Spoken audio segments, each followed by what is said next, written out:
Okay, now we're live. Okay, so I gotta go find the guy that says he's live right now. Paul Murray. Gotta go there. No, YouTube hasn't caught up to you yet. Well, let's do a refresh. Nope, not yet. Can't get the chat until I get a comes up live. Nope. Okay, let's go bring that over there for a minute, anyways. It should be, it's about 40 seconds behind here. Yep, it says you're live now, Paul. Yeah. You can hear my voice 40 seconds ago. Hey, Mr. AD himself is there this morning already. Morning there, Dave. And TJ, wow.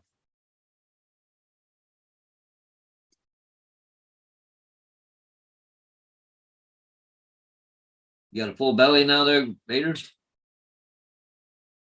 Oh. It's spitting out the mushrooms. I'm David, TJ. Oh, Gracie's trying to eat the toast now. She wouldn't eat it before. It's whole wheat bread too, I imagine. Oh, Vader grabbed a piece. Look at that. I'll go over here on the couch. Oh, bugger.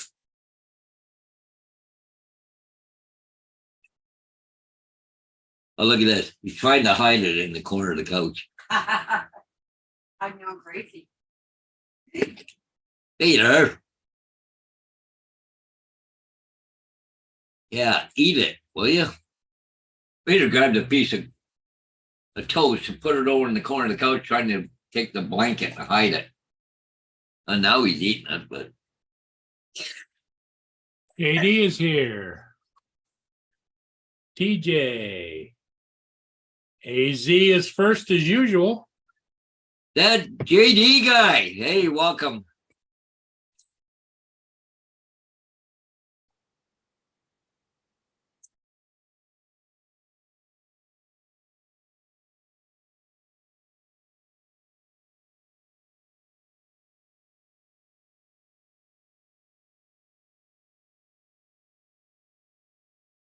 Dogs.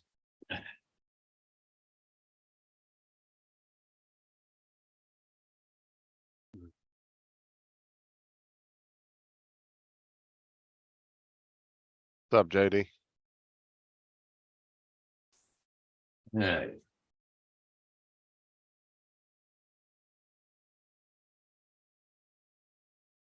Not gonna eat it. You want that? Oh, I didn't think so. No, you're not gonna use it. Just play, hide it.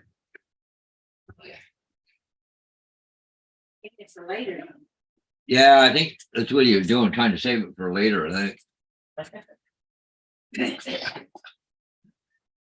Hey, Trevor, good morning. What's up, Trevor?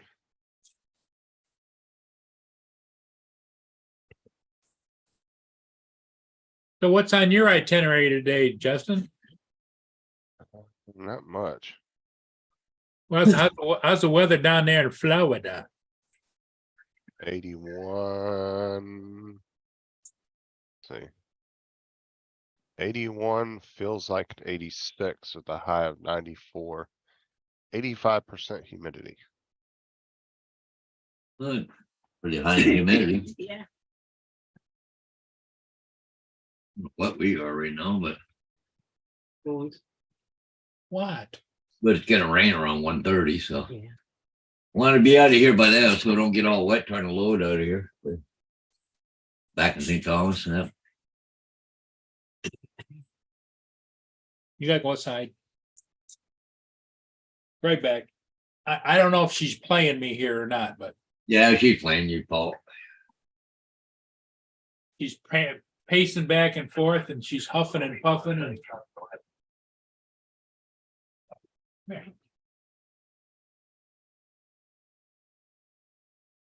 I got no more food, Gracie. It's all gone. Gracie, Gracie, there's no more food.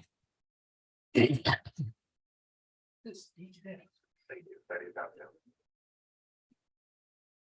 let's go back outside. Come on. Let's go. Vader's doing the hand before he ate. He has to go out of poop now. Oh, yeah. Oh, okay, make a wire out of it. What's up, Tim?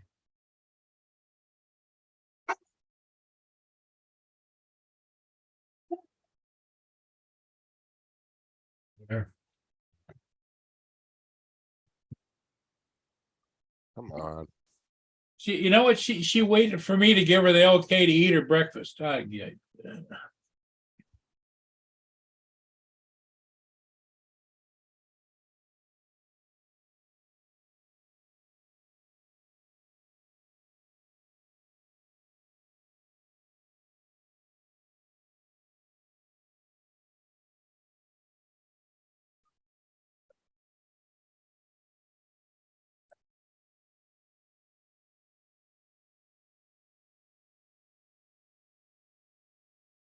Yeah, it looks like I think it's gonna rain. It's like Paul said, it's probably gonna rain here pretty soon. It's getting dark.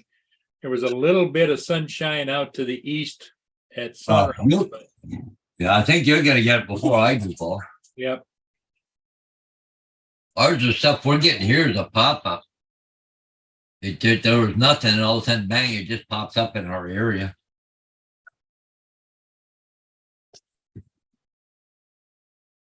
Just gotta keep an eye on Gracie there, so she's outside running around for a little bit.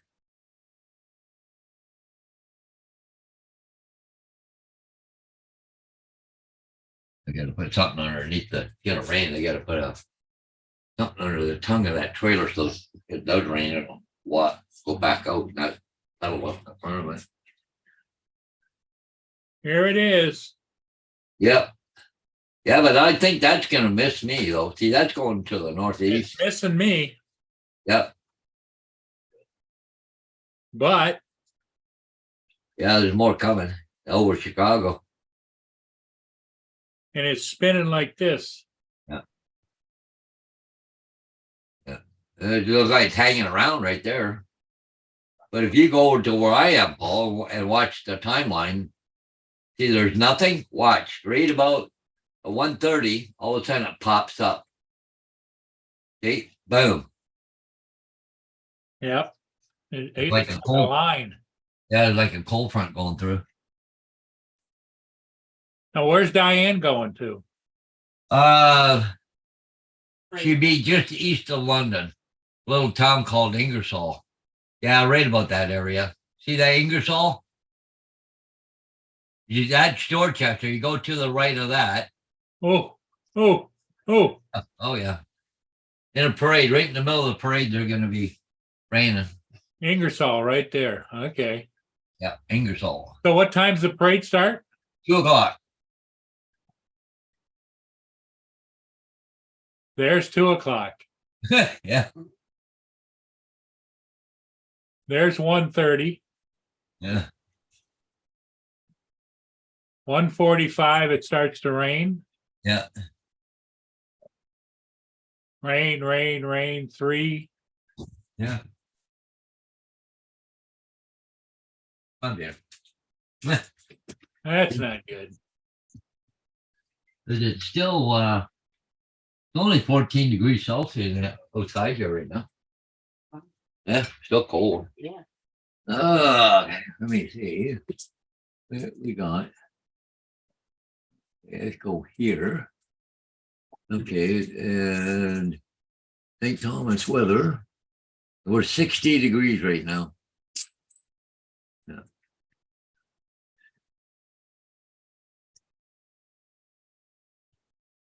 What were we supposed to? It's only supposed to be 65 degrees this afternoon. It's actually cool this afternoon. Yeah. Cooler weather. Yeah. Huh? Hey, Hey. Trevor. Tim Jackson's here. Tim Jackson, Mr. Skyfly, and Mark White. Yep. Good morning. Yeah, I went down this morning, caught 2 ships and came back. And then by that time, it was time to feed me and then do whatever I had to do and come on here. Yeah. So, what ship did you get today, Paul? I got two salties. One, I don't know the name of it. It's one ago, but Yeah. wanna go Bayou. Want to go by you? I want to go by you. Yeah. The other one was the federal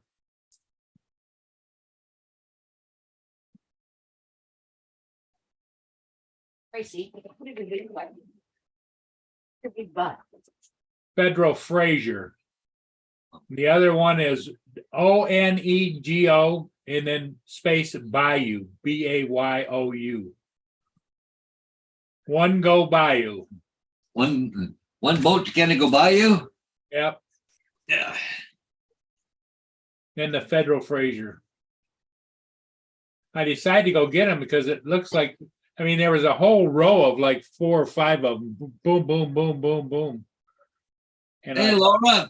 Good morning, Laura. I thought with the Good afternoon, possibility of Laura. rain coming. Yeah.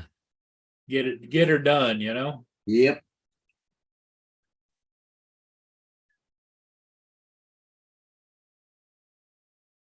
So TJ, what's TJ doing today?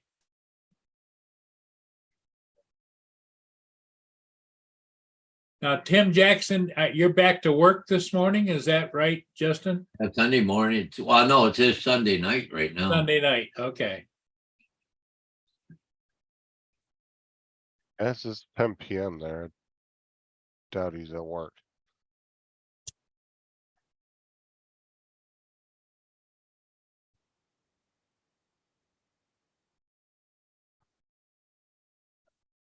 Yeah, Tim, why are you up so late? Shouldn't you be sleeping? Fish. Well, I hope he stopped drinking earlier because that would not give him good sleep tonight.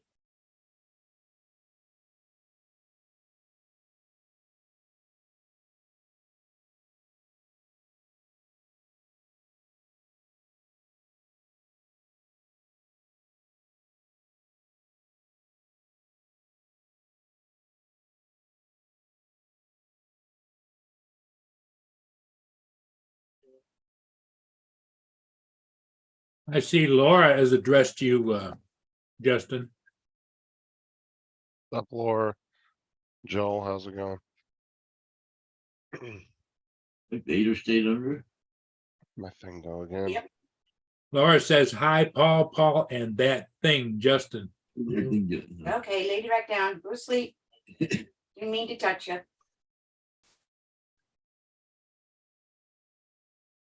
He's trying to figure out how to get out.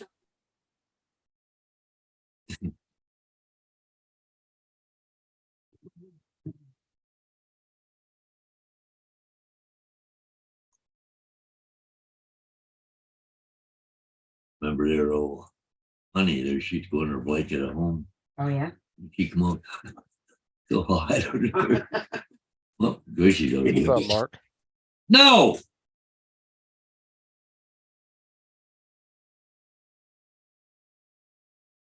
What do you think you're doing, Vader?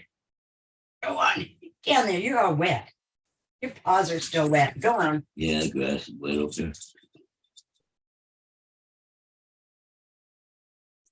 No. No,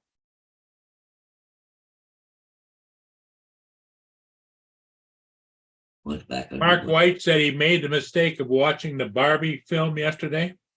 Oh, yeah, I would. That'd be a That's big. definitely not made for kids. I think the writer must have been on an acid trip.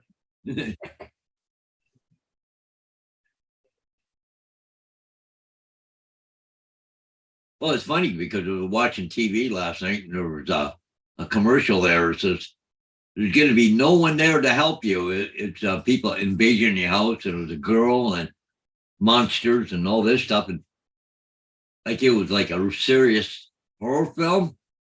And brought to you by Disney. And I went, Disney? You got to be kidding me. Or Disney Plus, I guess. But I couldn't believe what that was, an actual Disney film. Going to scare the shit out of you. Usually it's the other way around. Well, Disney has definitely changed from when we were growing up. Oh, yeah. Yeah, yeah, you did a 180. Really too bad. No, he finished it. Justin's been talking about Disney for a while about how they're in trouble and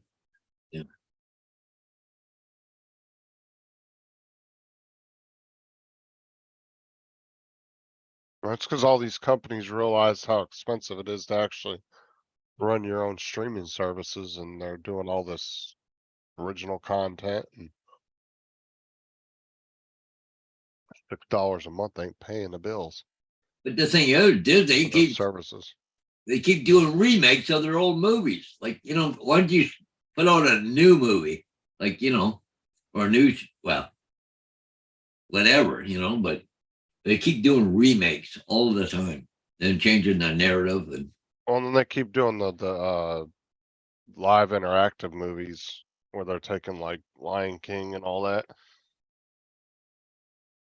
It's, yeah. But they've lost money in the last like 10 movies they've released, they haven't even broke even on.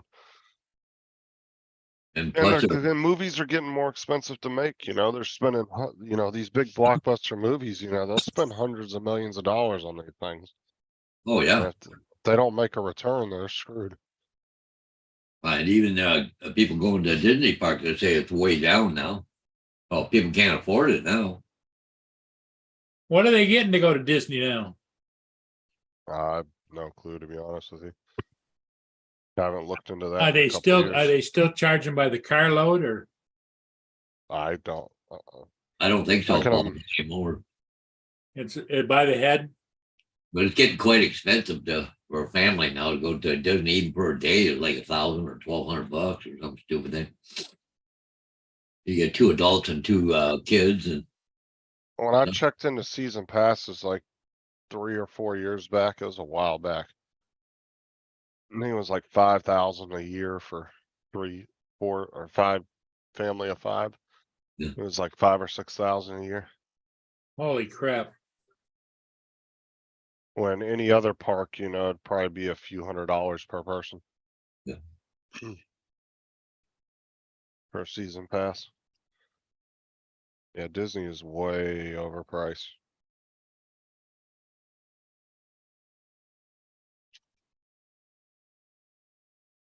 Like I said, not like you really get any good deals when you go into parks anyway. I mean, everything in there is just outrageously priced too as well. Well, today kids are just as happy on their cell phone or iPhone or iPad or whatever, yeah, but you see, the government keeps making things more unaffordable, and places like that will hurt for one thing. But the thing is that all those people that work at Disney pay taxes. Okay. So if you take those jobs away from people, you get less money in taxes. Like, they don't, it's just, they want to cut down on this. They want to cut down, they're making things unaffordable while the places are closing up like crazy. All those people now are becoming unemployed and they're not paying taxes and stuff. So, Hey, Captain Joe, good morning. In California, they would. Florida, they wouldn't pay any state tax. No? No, we don't pay state taxes in Florida. So you don't pay any taxes out of your but you paycheck. pay to federal it. tax. Right, but that's not that much. Federal tax has always been a lot lower than state tax in most places. Like you live in California, you're gonna be paying way more in state tax than you would federal. Yeah. Good morning, Jody. He must be on the in his car or something this morning because it's under Frank Rizzo. So Not Frank. 'cause I think he's on his home computer when it comes up. But Said when Jody. Frank I don't Rizzo see comes Jody up, in the his chat. thing. Hey Jody, it's Justin's here, but he's got his camera off. Jody, where do you see Jody at? Frank Rizzo. Frank Rizzo is Jody. Drone shots? Yep. Yeah. I didn't know that. Yeah. When he's in his car or on his phone, he's Frank Rizzo. But he's home, it's drone shots, right? Okay, so is his name Jody or Frank? Now I'm confused.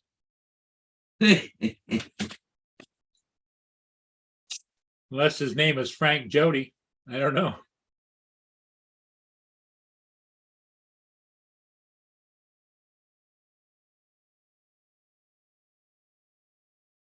I've seen Frank Rizzo before, but I never realized that was Jody. I thought that was somebody else. No, Jody. What's up, Joe?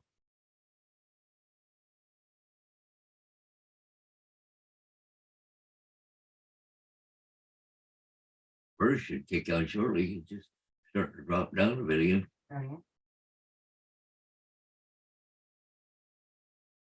Frank Rizzo. That must be his like alter ego on Checked up internet. his paint tank. Says yes, Justin Jody. That's his undercover name.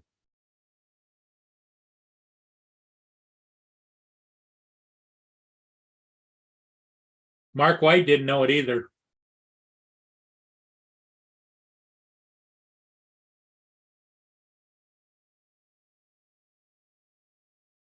Now I don't know what to believe. My whole world just got turned upside down.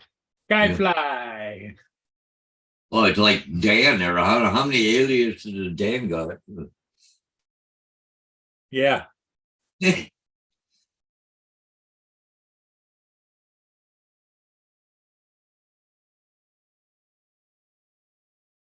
Well, there's an interesting shot. Look at how it's kind of clearing up to the east. But if it, when it turns to the north, it's dark, dark, dark.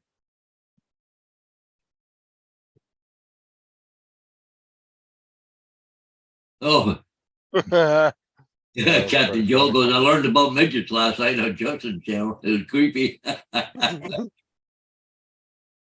JD, get with the program, Justin.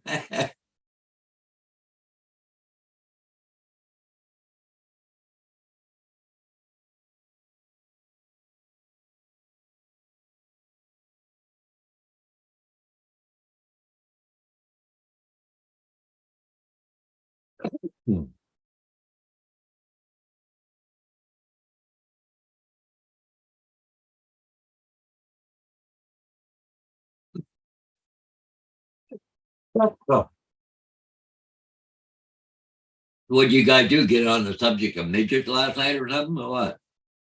Yeah, it's Tim and his midget fetish. Oh, that was Tim Jackson did that? Yeah.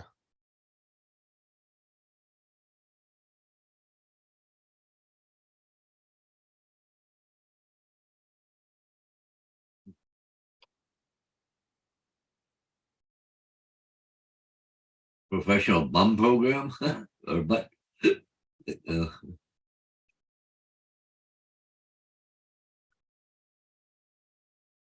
JD goes, I need to get out and bash Wayne. Been over a month now. Look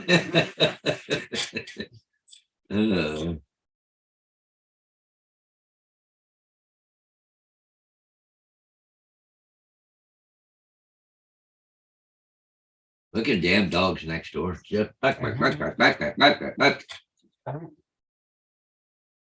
Every time somebody moves, I can just open my patio door and they start barking because they hear the door opening. Just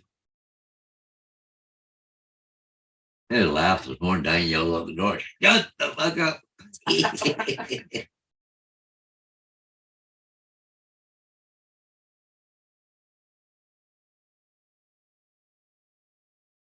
Yeah, for sure, there, Trevor. It's about the way it works.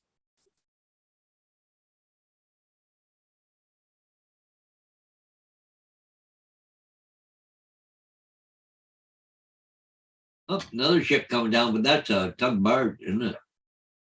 Yeah. Looks like- yeah.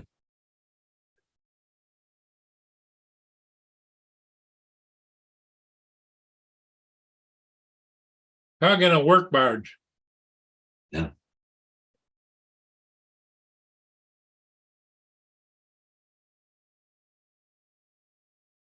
I can't imagine that Diane going to that parade.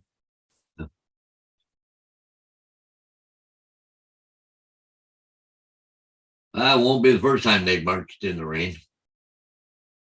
But then again, how many people are gonna go watch it if it's raining up?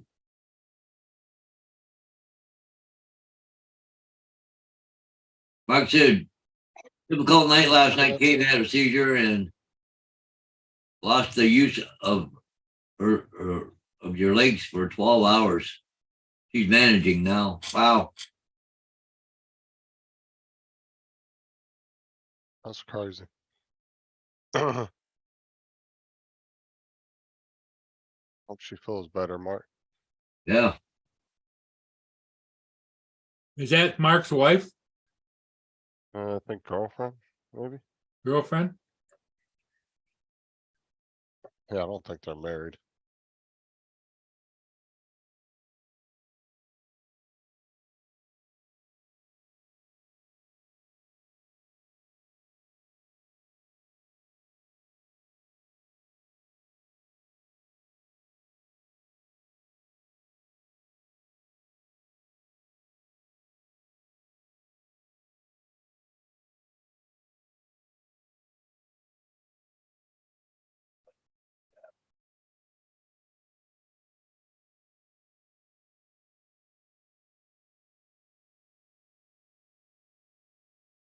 Yeah, about noon today we'll pack up and get out of here, I guess.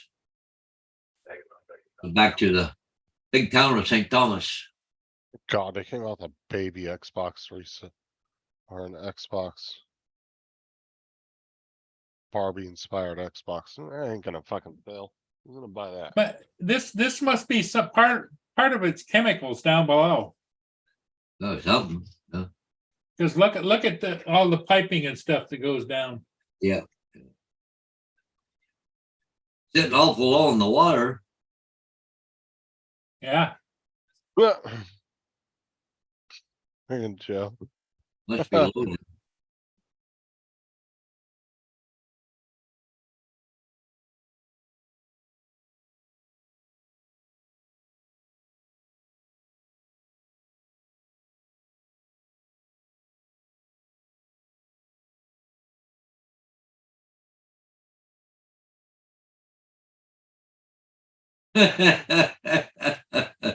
Oh, That thing she's is sitting there blowing playing with away. her phone there, Joe. That When you thing look is- at Roger's cam, you see a still person on the sofa. Makes you wonder if she's Sheila or someone is tied up there. Funny. She's- Funny boy today. That ship is sitting pretty low though. Just an observation. She's sitting there playing with her phone.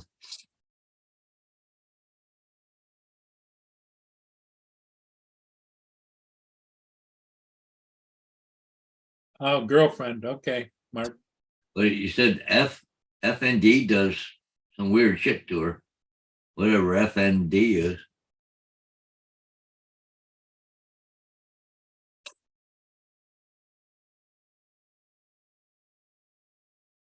I don't know what that is.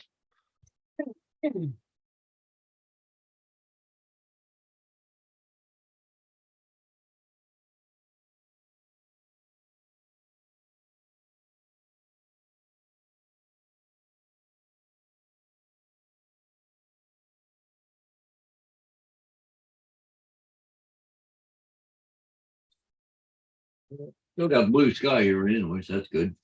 Sun shining.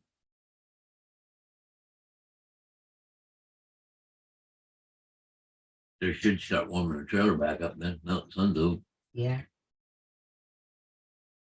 Oh, is it a functional neurological I can't say that. Neurological disorder. Oh, Having trouble saying that. that's a bit of a mouthful, eh? You gotta have a PhD just to pronounce some of this shit.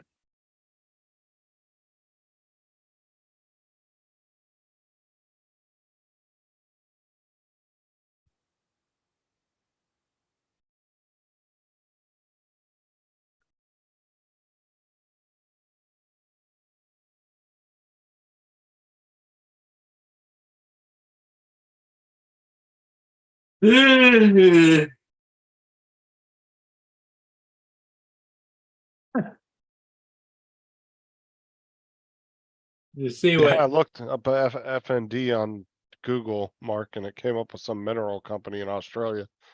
Then it came up with that as the second part of the search. functional neurological disorder. Her brain stops taking her to the rest of her body and tells it to do weird things. That's sad. Yeah.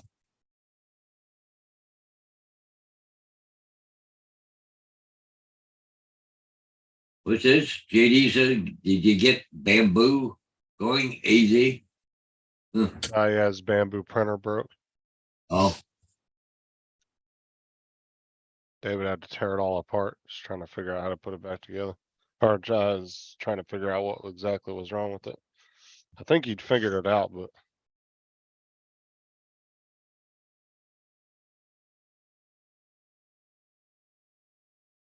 is that a resin printer? no, Bamboo? Huh? filament. No, it's a filament. Filament, Oh, it's bamboo filament. okay. Resin printers. I think David has a couple resin printers. Those things are Yeah, I messy. know, because he's trying to, he was going to try to do me something on the resin printer, but he don't think he can do it. So that's okay. I just thought it'd be kind of cool to have. That's all. Yeah, he was telling me about resin printers. He said they could be a little messy, Yeah. a bit of pain in the ass. Well, what you're trying to build me some signals for Mall Railroad, but apparently it's got to print supports too or something, and you go to take them off and it breaks the other stuff because it's so thin and stuff. So I just told him not to worry about it.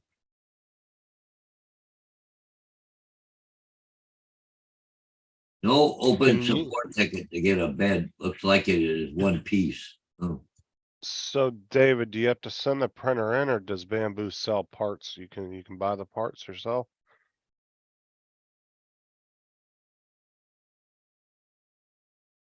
Might be hard to figure out just how to diagnose exactly what the problem is or what the issue is. I think he already figured it out. He said. It's the bed and the heater, I think it was. It's all one piece, so he's. Oh, he said you're gonna try and print with resin today. Resin printers are really precise for making like figurines and stuff. Yeah. They're just, like David said, they're messy. I've watched a lot of videos on them. I mean, they're pretty cool and everything, but they can be a bit of a pain in the ass from the videos I've watched.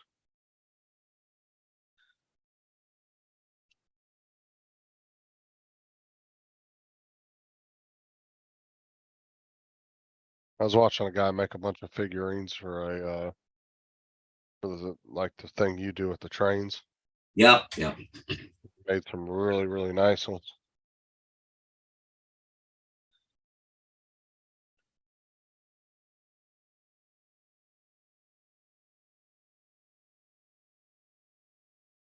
Ooh.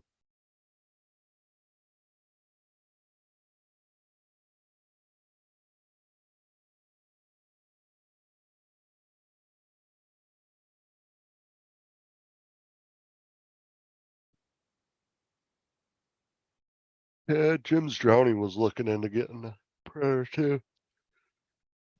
Who was? Jim's droning. He was really thinking Oh, about it the other Jim night. Tony. Yep. Okay.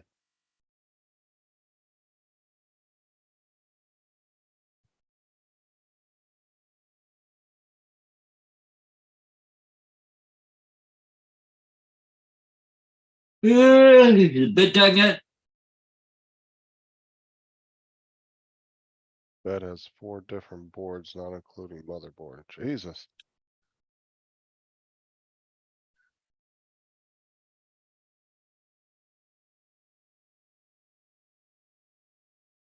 Has no idea what they do. Oh, okay. But if you take it out, it don't work. So it's got to have a purpose. I'm wondering if the bed comes with all the boards already on it, or you have to like take all of them off and change those out onto the new board.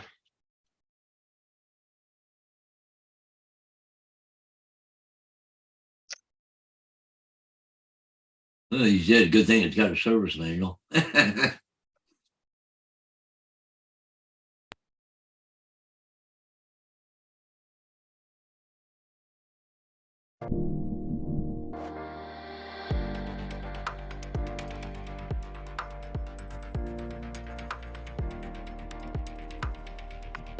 I don't get how that worked.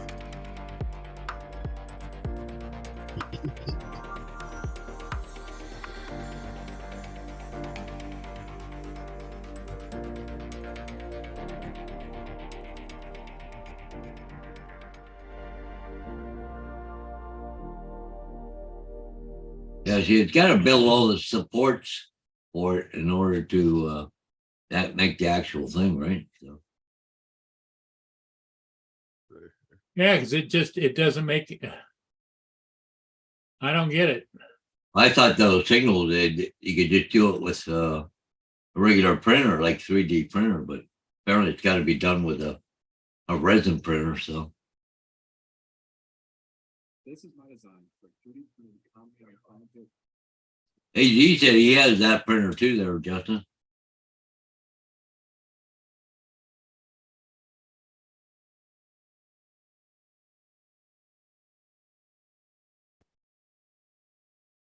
Planetary gearbox with an 80 to 1 Resin reduction. versus FDM printing. And this is the exact same gearbox printed only using my new resin printer. For its reduction ratio and performance, this gearbox is actually pretty small. And if you don't believe me, here's a banana for scale. Oh wait, hold on, that's not right. There we go. Whew, that was a close one. But I needed to know whether I should be printing these gearboxes using my standard FDM printer, which is a CR10S, or my new resin printer, which is a Creality LD02H. To do an initial test of the design, I used my CR10S to print the parts out of PLA. This gearbox actually has 24 parts in it if you count the hardware needed to assemble it, and looking at the cross-section, the density of these parts is pretty high. This design has 8 main 3D printed parts. These consist of one sun gear, which slides onto the motor shaft, 3 planet gears, a carrier for the planet gears, an outer housing which includes the first ring gear, a second ring gear which is attached to the output hub, and a faceplate. I will also include some links below to files for all of these as well as the necessary hardware. Holy to assemble crap. this gearbox. But you can't do that, Paul? Kitchen cleaning powder. No. With the use of removing stains for all household items. Assembly for this gearbox is really straightforward, and everything either presses, bolts, or screws together.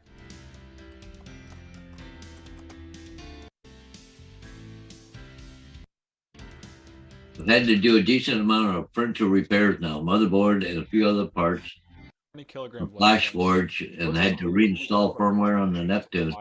Using But he says the laser on the bottom make the resin hard and makes your model. Oh, actually 4 times higher. I was ready to print a version using resin.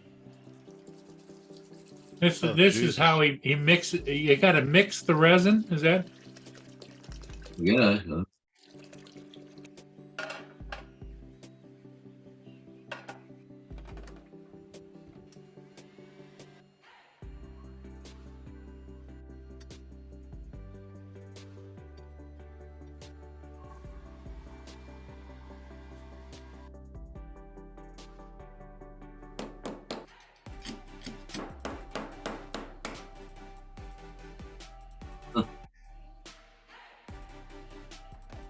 Yeah, I say that, David. That's pretty complicated. Yeah. To test Oh no, I was looking at what David was talking For the- about replacing that heat pit. That's cool. the setup and dissected the gearbox.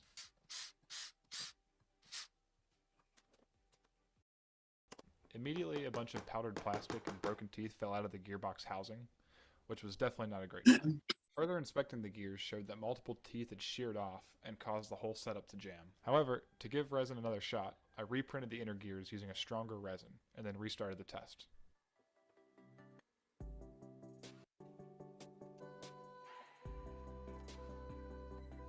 You have to print, clean up, wash, cure, and cut the support.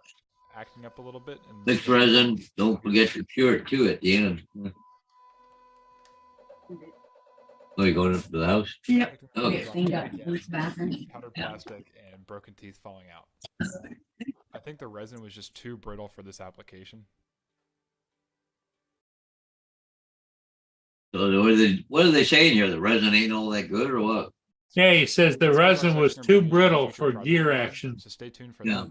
Until then, I'll catch You know, next week. continuous. Yeah.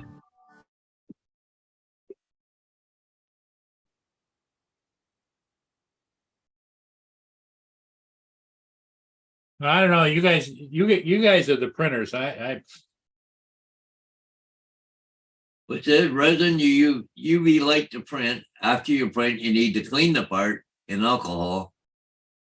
Then probably 30 minutes of UV lights to finish the part, probably to harden it. Huh.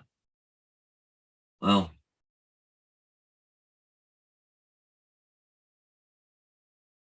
I actually wanted to get a resin printer at the very beginning. When I first started 3D printing, David actually talked me out of it. He's like, you don't want one of those. yeah, sometimes things just not worth their trouble, right? well, you know, as things get more complicated and time and time to do it becomes longer, people are going to say, hell, you know, unless you have a specific thing you have to print with a resin printer, they're just going to say no. Dave said he looked into a resin printer, too many chemicals and a lot more work than a standard 3D printer. Yeah. Yep. No, and I think if I remember correctly, I think on those you actually have to have like a filtration system for them, like you have to have an air to air out the room. Like you can't just have it going inside of a room. You have to have a like filtration system built for it. But air filtration for where you're working. Yeah. You got to have good ventilation, I'm sure.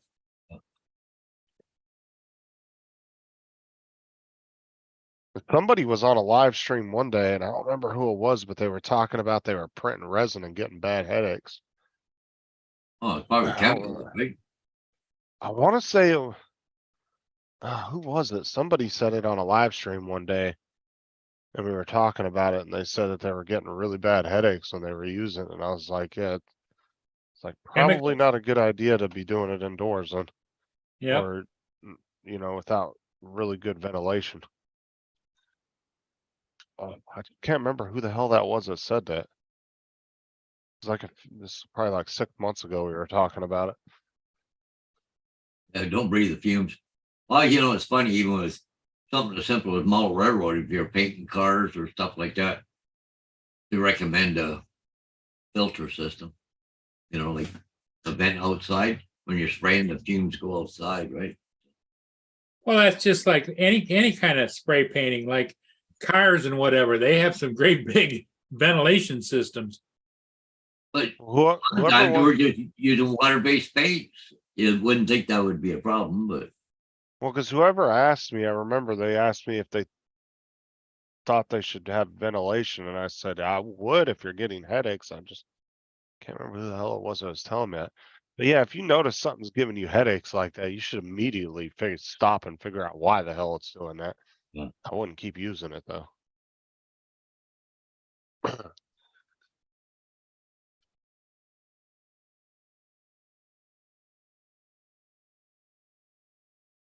It makes you wonder if at basic instructions, which most people don't read, if it says warning, do not use in enclosed areas, have good ventilation. Yeah. Well, I'm sure it does. Just some people probably don't realize that when they buy it or don't read it thoroughly.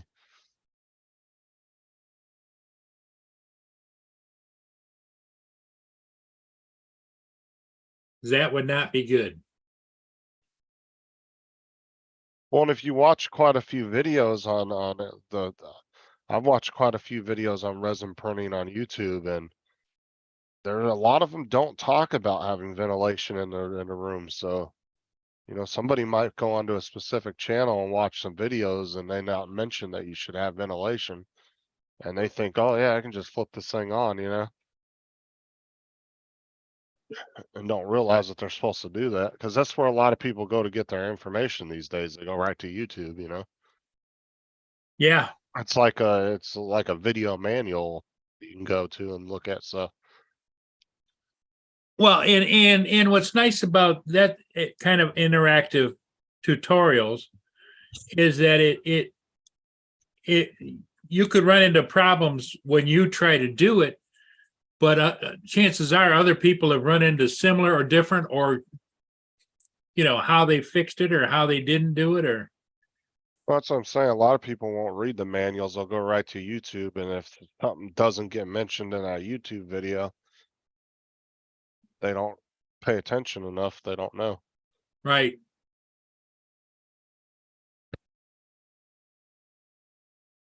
That's why a lot of companies now, even a lot of companies don't put, they're starting to go paperless with the instructions. Like some companies will actually have an application that will have all their manuals to all their products on it. And the product will just come with a QR code on the side of the packaging, and you scan it and it takes you right to the app. Right to Trevor the- says most printer instructions manuals warn you. Yeah. The resin fumes can kill you. Hey, Marshall, good morning. Marshall. Hey, Marshall. But yeah, or there's some companies you'll scan a QR code on the packaging, it'll take you right to a YouTube video that they posted online. They'll have their own YouTube page.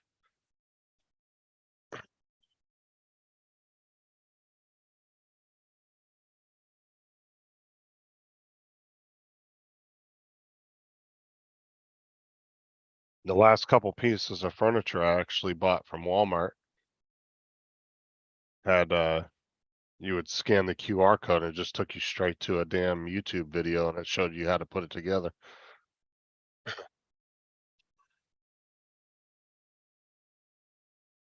What's that? Dave said that the PC with the instructions on a CD-ROM, but the computer doesn't come with a CD-ROM. Well, everything's online nowadays. Where you used to get CDs with your computer. Remember you used to get the backup CD Yeah, probably. so you could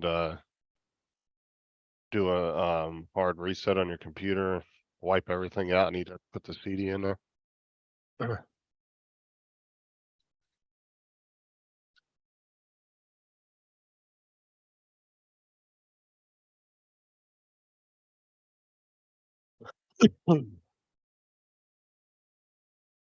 That's why I said David AZ's the one that actually talked me out of buying a resin printer. Yeah. I was thinking about getting one. He was like, "Oh, don't do that." Did you a favor. I think it's a lot more. I don't know. Is it more expensive doing the resin printer than it is 3D printing, David? I want to say it was a little bit more expensive. Can't remember.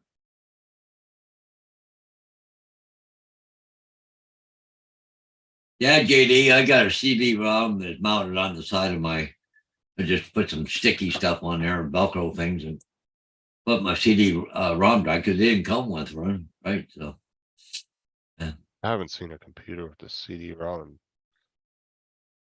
I just, Years. it wasn't very expensive, like $20 or something for a CD-ROM, just in case you need it for something. But you're right there, AD. Nobody uses CD-ROM anymore. Everything's either download or jump drive or whatever, right?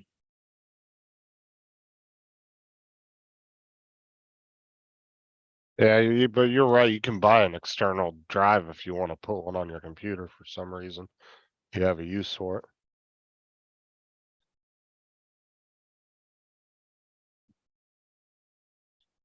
I have seen people buy the Blu-ray ones for playing Blu-rays on their computer. Yeah.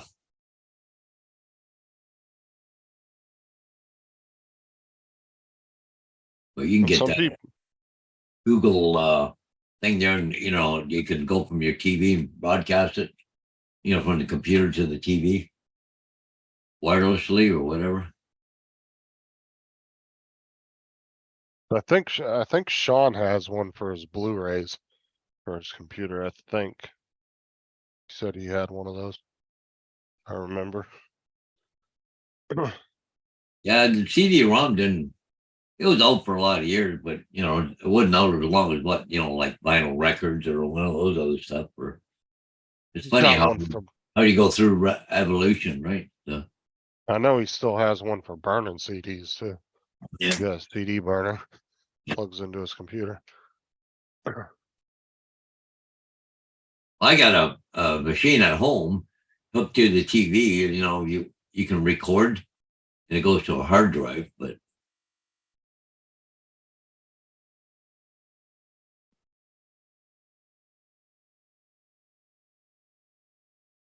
it's like VHS tapes, you know, like who watches VHS anymore, you know? Yeah.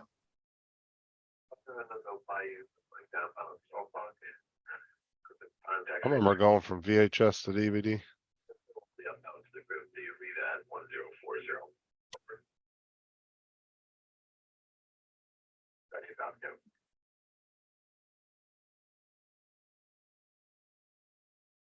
So if I ever make it back to the West Coast, I want to go to the last Blockbuster that's open. They still have a Blockbuster open out there? Yep, there's one Blockbuster left open. I think it's in Washington, Huh. and this place makes bank because so many people come in there.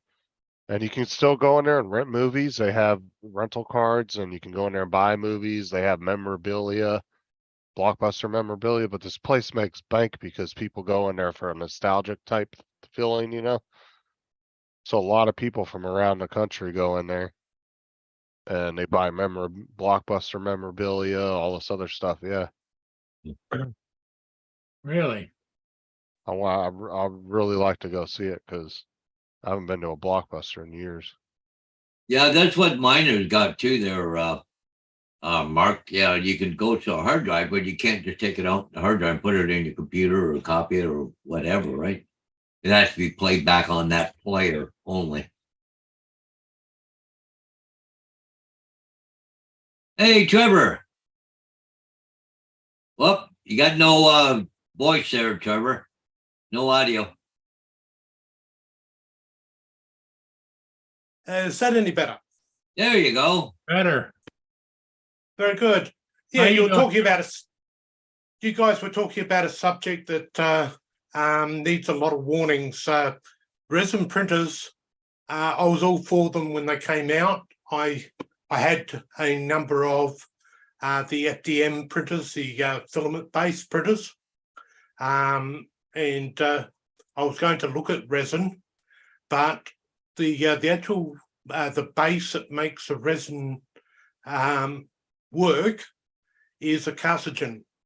It actually, if you get enough of it inside you, it can start blocking things up, and you end up getting the very, very bad health issues in a later age.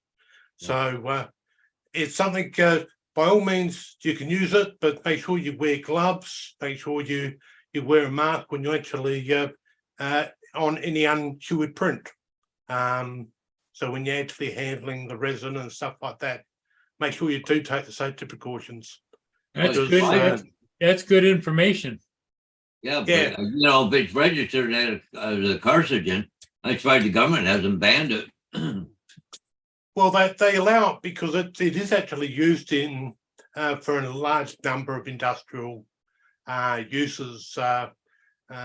There's molds that are actually made and then they blast it with UV light, which actually cures it.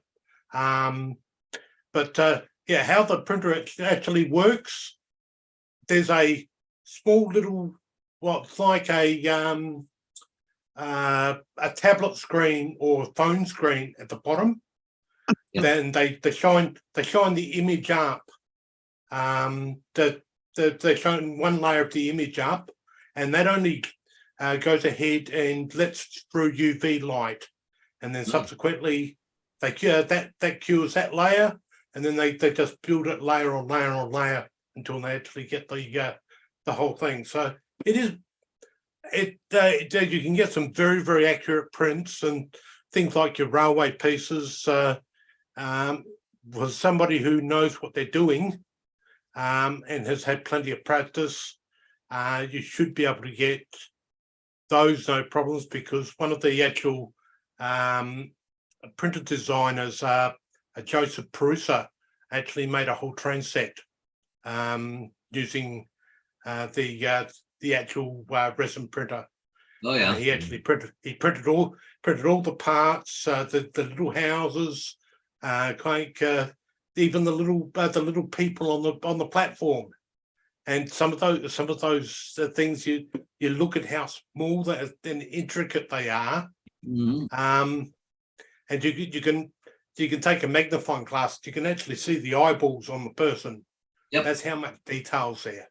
Well, I'm big in the So, model railroad. I got the HO scale, and yeah, just the tiny people. And yeah. So it's possible. It's just means that there's a little bit of work, and it's not for the newbie. That would be the best way to explain it. Because the newbie that doesn't quite know how some of the tricks that you can actually pull to actually get rid of the supports and stuff like that, might lose a little bit more than just the supports. And support placement for resin printing is a really big tick item. You've got to get that perfect, otherwise. well, yeah, and You probably end the up with more problems. expensive, resin printers, they're gonna be worth a lot of money too. Like, you know what I mean? They're better quality, better Yeah. everything, right? Not a consumer Well, but- product, you know? Well, put it this way, there's just like a tablet screen, you can get them in 4K. There's the 8K ones out now, and it's those screens that actually get used. So they take all the color out and actually just blast UV light through them, and that forms a mask. So obviously, the better the screen resolution that you're using down the bottom, which is obviously the better the printer is. Yeah. But if you've got a 4K, you can definitely notice when you actually use the 8K for a print. It's amazing how good it actually works. There you go, Paul. It's in Bend, Oregon, the last one. You've got a Blockbuster. They all closed around here. Yeah, this is the very last one open. Oh, that's what. But like I said, this one actually makes tons of money because it's the only one left. So a lot of people from around the country and stuff like to come in here. Yeah. Yeah, we had our last one close here about 8 years ago now, and I do miss it. Oh, it is definitely Yeah, feels like we apparently just this stepped into a place time machine. Tons of Yeah. money. Yeah, I mean, this is exactly the way it would go too. I'm But starting you to actually remember can the go in and paths get I a used to card take still, a rental to, card like, and everything. walk around, make sure you cover everything. Yeah.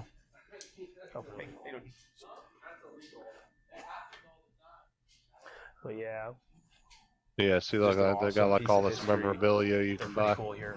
Got some Yeah. souvenirs. Thank and things you. like that. Yeah, me too. Got a bunch of souvenirs. There's some movie props from Cinderella Man with Russell Crowe. It's all Russell Crowe props. Yeah, Russell Crowe. It's a Russell Crowe museum. A little Russell Crowe. Yeah. They have Robin Hood. Yeah, I like how they have the Russell Crowe Museum next to the Blockbuster like museum. Yeah. They have Robin's Hood. Is the hood. Robin Hood's hood. Yeah. Yeah, they have like the movies. That to is pretty buy. cool, There's though. always, like the bargain Yeah. bin. Yeah. There's. I'd love to go in all there the and see that candy, place. The way the aisles are laid out, Yeah. everything is exactly the same. Yeah, I think their anime section's a little lacking. Though. But Like, whoever bought the Oh, yeah, yeah. Blockbuster name They don't have Street Fighter the movie. that's bullshit. gave yeah. this place the only right to use the something about they're the only ones allowed to use it still, the name. No, we used to, not anymore. They're easy. I didn't know Blockbuster was out of the country. I didn't even know you guys had them in Canada or Australia. Yep. No, it's Interesting. it's now a place where you can go in and buy marijuana now. I thought they were Yeah. US only. I didn't even realize they were worldwide. Now, 8 years ago, we actually lost our last one here in this country, and ours was one of the last one to go, which was a shame because we had poor internet connection at times, and kind of the good old Blu-ray was was a good way to watch a movie. So my poor Blu-ray movie player hasn't done any work since, because you just can't get them. You just can't get the Blu-rays anymore. Yeah, you never hear them talking about Blu-rays anymore, do you? You Ah. can still buy them here. Best Buy and Walmart still sells Blu-rays. You can walk in the store and buy them there. Surprisingly, they still have a big selection of DVDs. I guess there's just still a high market for people wanting to buy hard copies of stuff. I think that's the only reason DVDs are still around. Yeah, unfortunately, I live in a small country town. Yeah, small country town is 10,000 or less people. And subsequently, none of our shops or none of our supermarkets actually have DVDs or Blu-rays or anything like that. So you are actually limited to watching what you can get off the net. Yeah. Either that or whatever comes to our cinema, which has been crap of late. Yeah, the only place you can get DVDs here is Walmart, I think, in town. I don't think anybody sells DVDs. I'm pretty sure Best Buy does. I know Walmart does. I think Best Buy still sells DVDs. I'm not sure. Well, I think Walmart. Best Buy's got games on like CD-ROM or DVD or whatever, but they don't sell movies here, I don't think. There's a lot of stores you can, I mean, you can go to a lot of places online and buy DVDs still if you want. Yeah. Now, one question I've always had for Paul, obviously with your ship interests, etc., have you had a work life in shipping, or where did your ship interest come from? Oh, you're muted. Oh, I've lived close to the river all my whole life growing up and watching all the different various ships come and go. It's kind of what we do living right here so close to all the ships. Whenever you look at marine traffic, if you ever look down in the Australian area, I actually supply 4 feeds into marine traffic, one from Port Lincoln, one from Streaky Bay, and one from Ceduna. And there's one that's halfway up our Gulf at a place called Cow. Those all give very good coverage, so that they're going with everyone else's feed, and which guarantees that marine traffic's got a good coverage of the area. So yes, whenever you bring up marine traffic, I know what you're looking at. But what I've noticed here, Trevor, is there's occasions when the marine traffic that I look at on either my phone or computer, it's behind by about a mile or two. And that's done deliberately. It's very unfortunate, but in this day and age, with security-wise, I'm sure. Terrorists and things like that. The last thing they want is someone devising up a plan of how to use marine traffic to actually do guided missiles and things like that. Right. They've got the same problem with aviation. I've actually got feeds going in for different aviation groups, we've had to go ahead and bring in that 30-second to a minute delay to actually go ahead and. Paul Hodges is really big on tracking aviation. yeah. Right, Flight radar, right, Paul? Were you Yeah, the one Flight that was- Radar. Yeah, Flight Radar 24 is one of them. There's other ones, Live Flight or something, and Yeah, but yeah. Radar 24 is the most common one. Were you the one that was tracking Elon's plane for months, so he was getting pissed off about? Yeah, that was me. No, Yeah, I remember when he offered that kid, what he offer him, like $10,000 and a free Tesla or whatever to knock Yeah, his shit something off. like that. I mean, yeah. He kept offering him all this free shit to knock his, because he was tired of him tracking him. Yeah.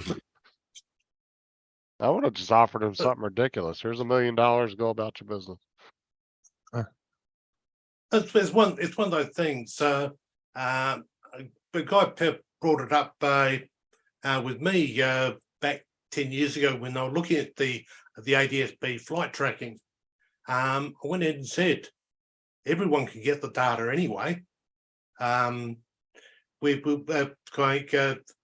information I'm actually getting, I'm getting it live, and it's not costing me. But I could go and buy the data from the government. He couldn't understand, and he didn't like the idea that the government was watching where his plane was. Where have we heard that before? We just recently with remote ID, they don't want people to know where the drones are. But, this guy didn't like people knowing where he was actually flying, and I pointed out to him that it'll be there'll be one day when he actually drops out of the sky and he'll be thanking God that the ADSB was turned on, because his last known fix is probably within 200 meters of where he actually finally landed, and we can actually go and rescue him a lot quicker. Yeah. People don't understand that.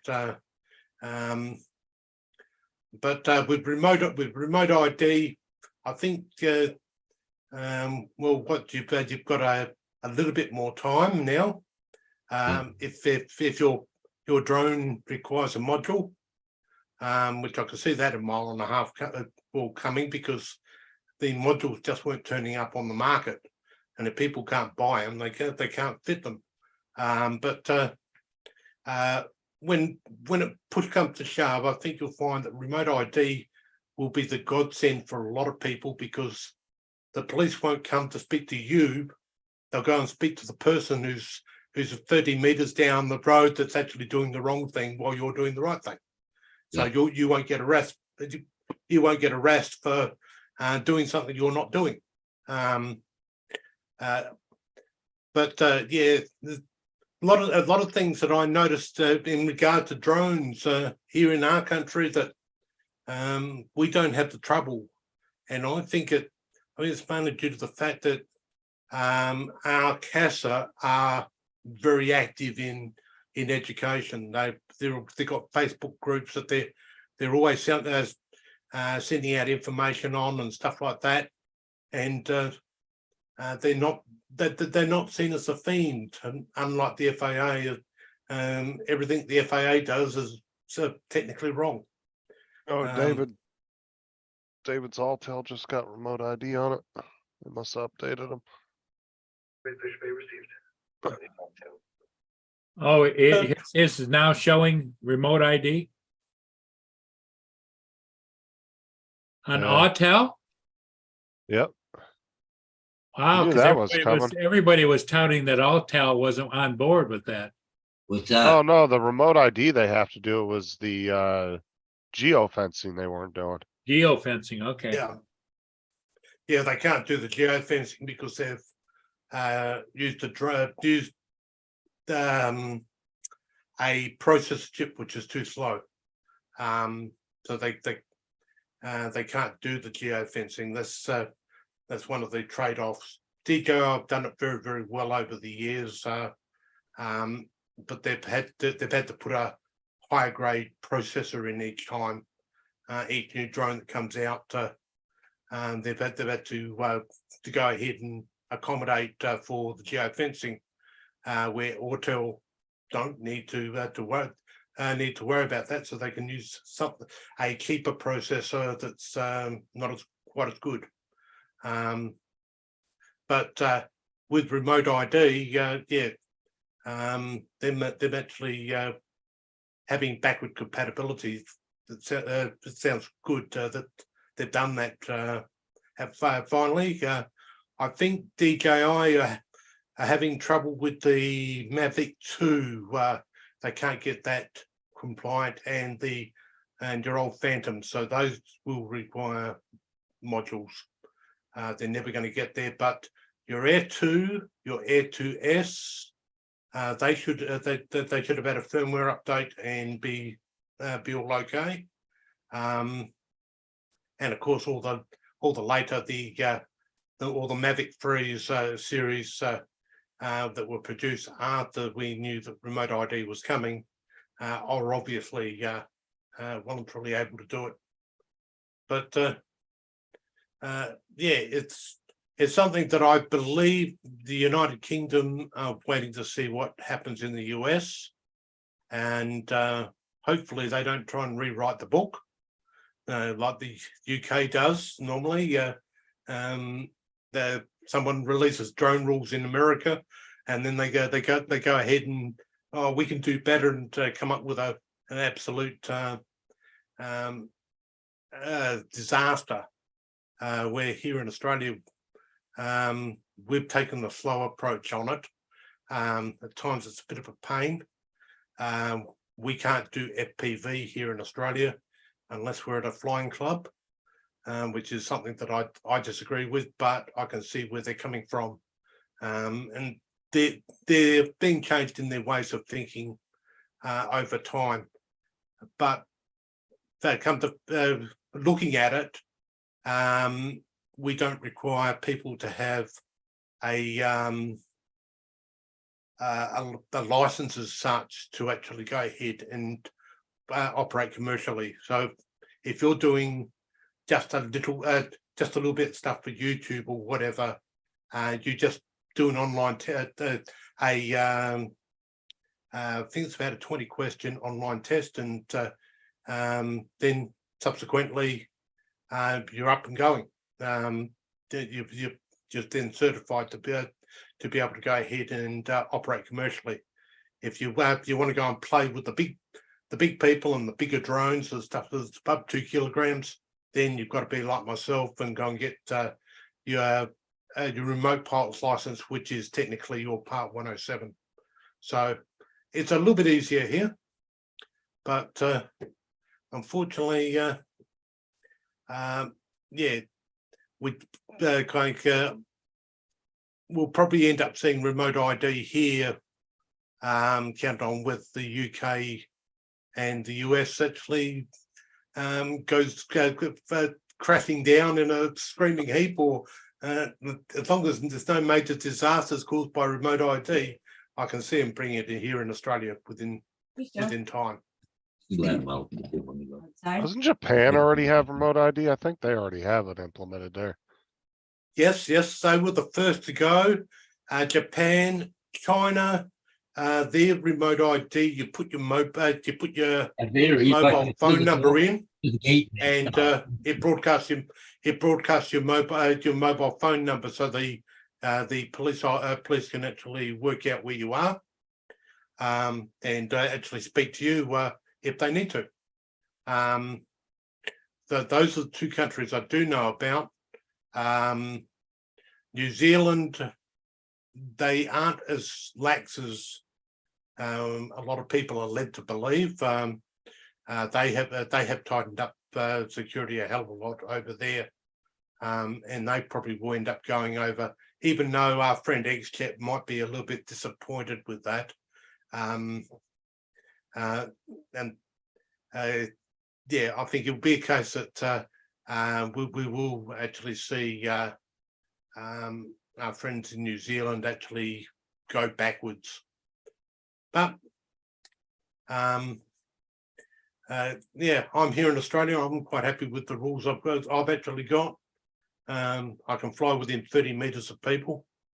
I can't fly overnight yet, but that's available to people that have got their remote pilot's license. So if I want to go and get a waiver for it, or get an exemption from that rule, I've just got to apply, and then subsequently do a bit of a flight test. Because that's the only thing that's different between our Part 107 and your Part 107, remote pilot's license is we actually have a test of the pilot's flying skills as well. So you go and do your theory test, and then you go and show them you can actually fly the So drone. you do the written test, and then you've got to prove that you know how to fly, right? Yeah. Yeah. Yeah, and that you're not a hazard and you're not going to kill anyone. See, when I first did my 107, I had to go to a FAA testing center, sit down in front of the screen and answer all the questions and do everything, you know? Then Yeah. since I already did that, it comes to renewal time, I can do it online, and it lets you go back and change your answers. So you're automatically going to pass. Yes, I've heard about that.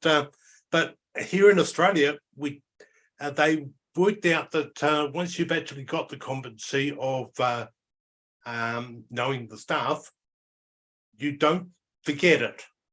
Right. So therefore, why are they testing you again? So they haven't gone down that path. We don't test them again. Well, the only thing is, it's a money grab. That's all it is. Yeah, it's a money grab. Plus, it's a fact of they just want to renew some of the issues that they have make it fresh in your mind. Because, as you know, you're not as old as I am, but as you get older, hell, I go outside, I can't remember what the hell I'm doing. You know? Yeah, well, it's stupid. The test is stupid anyway because half the shit on the test has nothing to do with actually flying drones. It's shit that only pilots need to know. Yeah, like load on wings and load testing and Yeah, like why do you climb need to know rates that? and all that kind of yeah. You don't need to Mhm. know any of that stuff. They need to redesign a test that is specifically for drones, not for pilots. Well, I think the theory behind it is, Justin, it could be, Trevor, maybe you have the same thought, is that UAV flying is not just drones. UAV flying could be fixed wing, could be vertical takeoff, all kinds of things. Yeah, here in Australia, we've actually, and I'm actually certified for up to 25 kilos. I've actually flown a drone up to 25 kilos in my test, which means I can fly your big Matrice, the biggest of the range, the Matrice 600, or the Agros with a load of water on board. So I can fly those. They've also got what they call VTOL and all of those. Yeah. And I can actually get an endorsement on my remote pilot's license to actually go and fly the really big stuff. Yep. You know the stuff that they park in the back of the military bases. Right. The hush hush. I can go ahead and pass a little bit of a qualification more, and I can move into those.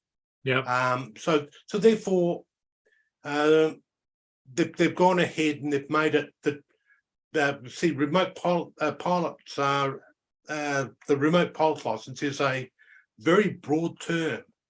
You look at the flying cars that Lexi Jensen was actually flying. They're actually tested out in our outback here in South Australia. Those are just barely under 25 kilos at the moment, and they're monstrous things that they're testing. You could quite easily kill somebody with one of those if it came down. And they go racing these things around, and unfortunately, as the word flight testing implies, they still have a few bugs to iron out. So in other words, they get a little bit too much nose down. They have a tendency of slipping out of the sky. So yeah, it really takes a bit of skill, and they're one day going to go ahead and put actual manned people in those drones. What are drones now? They're actually going to put people in them and have them race around a track. So that's coming up soon. They've just got to Well, Just gotta technology is changing faster than anybody knows, Yeah, because the government is pushing it, and everybody thinks, oh, I'm just out flying my drone, having fun. Well, what's being spurred on is the money the government spends out, you know? okay, you look at the Ukraine war. Who would have thought that you could actually go ahead and use consumer drones to such a great effect Yep. in a war? Most people wouldn't have thought of going and dropping a grenade from a Mavic 3 straight there. No, into- exactly. into people, Flying a suicide mission into a tank, you know? Yeah, doing things like that we wouldn't have heard of before. That's why DJI had the big problem.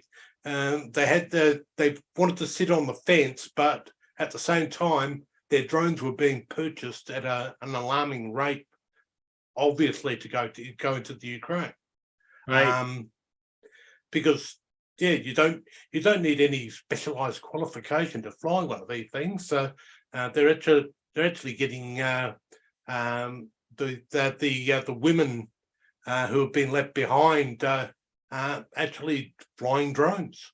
I actually saw a news story only a couple of weeks ago where the wife of one of the soldiers that's out on the front line, she's actually back flying drones, actually dropping stuff, dropping grenades into the enemy front lines and stuff like that. Right.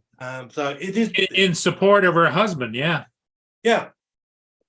So it's amazing. Obviously, I think that would have caught a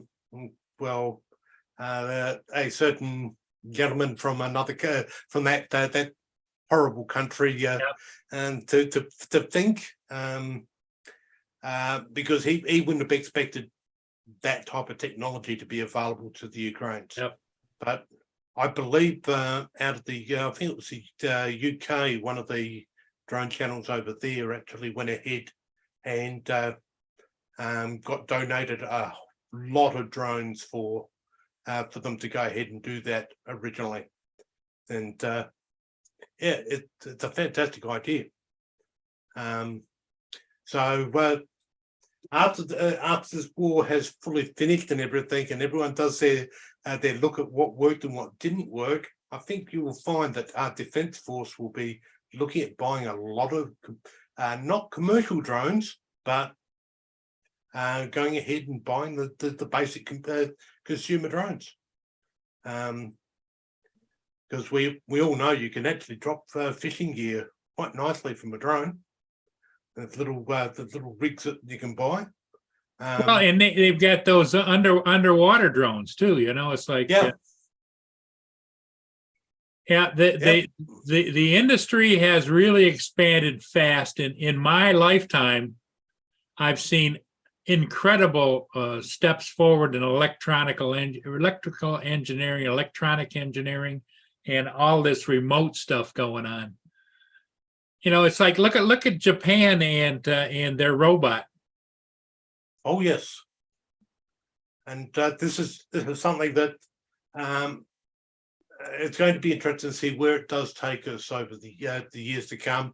I never thought I would actually see this thing take off as much as it did. I'm with the emergency services. We actually use drones for actual searching and stuff like that. And we've got the Mavic 2 Enterprise Duo, and we've got a Mavic 3 thermal coming fairly soon. So those actually do a fantastic job of searching a large area of scrub where a little kid can go and walk through quite easily and make a lot of distance. But then when it comes to searching, our people can't do that easily in the dark. We can actually go ahead and do that by drone in no time flat. Right. And it's just a lot safer. Okay. The last thing you really want to do is put your troops in pitch black, trying to search an area of scrub or whatever where the troops can't see where they're putting their feet, or they can hardly see in front of them. So going ahead and using the drones has voluntarily made that a lot safer. Well, Mark White made an interesting observation because Mark is in the UK. He says Yes. in the UK it's illegal to carry or drop anything from a drone. But over here in Australia, we can actually carry and drop. It's just that there's a And they There's a can few in the things in the way States here wrong. too, because Amazon is looking at doing home deliveries and stuff with drones, you know? yes. We've got now. You guys in the States have got to work on getting an Amazon warehouse within a mile of Ken Heron's house. I need it urgently because that way we can get it to actually have drone delivery, and then we can actually make sure he gets his tube socks. Because I'm sure there's enough people out there in YouTube land that can guarantee that Ken Heron's front yard will turn into a massive sea of socks within a very short space of time. If we can only just get the store to deliver. Yeah. Well, that's the problem with drone delivery is in the vastness of the United States and all the rural areas. I don't see it being a viable thing in a country the size of UK. Maybe. Israel, Well, maybe. That's the bit that surprises me. We've got two drone delivery trials happening here in Australia at the moment. One in Canberra, which is our capital, and one in Queensland, and they're both doing takeaway food, coffees, and all of that type of thing, and they're doing a massive. They're having a massive success. The one in Canberra is actually run by Wings. The one in Queensland is being run by a Australian-based company, which they're actually trialing the drones to deliver up to 3 to 4 kilos of stuff. So we're not talking something that something like a pair of socks. We're talking things like a couple of liters of milk and a few other small grocery items. So you can get those delivered, or you can definitely get your pizza delivered, and you can get your coffee delivered if you're well. I'm still out on the coffee delivery side of things because hot coffee and if they have a boo-boo could end up with somebody getting scolded. So not something that I don't think that's good. But pizza delivery by all means, and they've got it happening extremely well in Queensland, and it's you've got to be within 5 kilometers of the store where they launch from. But if you are, you can actually have your pizza delivered. As long as the weather's good. That's the big if. So I would imagine when you call in, they'll let you know whether or not you can get it, right? Yeah. You phone them up and or do your online order, and subsequently they have got the option there for No fly drone time. delivery. Yep. And if it happens to be a really bad, wet, windy, horrible day where there's no flying, that option's not there for you to. Well, the actually question I do. would have is there an upcharge for having it home delivered by air? No, not at the moment. Okay. Yeah, mind No, you. because they're gonna get people hooked on it and then they're gonna get you with the fees after. Yeah, yeah. yeah. Well, it's like most things, but the other thing too is once they actually get it set up, etc. We're letting, in a sense, letting them dictate that, but try out all the different ways of doing it, etc. And then we'll learn from them later on down the track, and we don't have to do all the research and development to actually go ahead and implement it. That's interesting. Mark White says in the UK, Postal Service is already using drones to take mail across from Scotland mainland to the Scotland Islands. Well, that makes Yep. sense, but to me here in the US, with what regulations they want to put on these things that they have to have and everything, talking $20,000-$30,000 drone by the end of the day, delivering cheap shit. And then, in some places like Florida, the weather's not good all the time. You're gonna have more bad days than good days. So Yeah, that but right there is yeah. taken away from your revenue stream. Well, like you said, they pay $30,000 for a drone, but they pay $100,000 for a truck to deliver it. Yeah. But at the same time, you gotta factor in the maintenance on the drone, the insurance. Cause in the US, your insurance is gonna be insane Yeah. to have a business like that. But These insurance but- companies aren't gonna insure a drone. yeah, like I don't think places like that, pizza delivery or Amazon, they don't need drones. Like they got same day delivery anyways. That's more Yeah. of a hype, right? Yeah, but like that thing from the Scottish mainland over to the islands. Okay, that's understandable. But even hospitals, where they take people's blood samples, they gotta send it to a lab, that's just, half a mile across town, that's kind of a cool idea, but Well, just that for actually regular makes sense delivery, because the medical field's an expensive field. yeah. That drone could pay for itself very quickly transporting medical supplies back and forth. Or like emergency blood transfer and that kind of stuff. Yep. Yeah. I don't know if I would Yep. trust it with a fucking heart or something, a transplant or something like that. I don't know if I'd go about trusting a drone to deliver that without it wrecking or JD's something. got a good point though, is that you're taking away an employee's salary. Vehicle Yeah. maintenance, cutting out gas, Yep. But what are we taking out in the way of that employee that actually drives a truck and actually then walks a parcel to the door? Well, that truck has a greater distance. They could go ahead and actually upskill and actually work in the operations center flying the drones. Well, the thing So- is that the truck has a longer radius than the drone would ever have. Yeah. And I would love to see, honestly, I would love to see a truck with like 200 packages on a normal route take on a drone to deliver 200 packages in the same day. And they start at the same time and end at the same time at the end of the day and see which one can do it faster. Because Well, let's put it this way.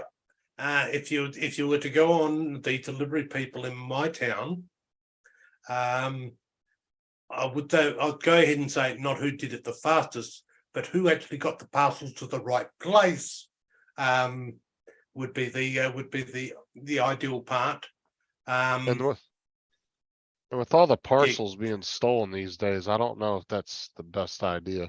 Like maybe if there was a locking box in the neighborhood where the drone could land on and dispense packages into it, Yeah. and it could sort them and put them in lock boxes for people to come up and pick up.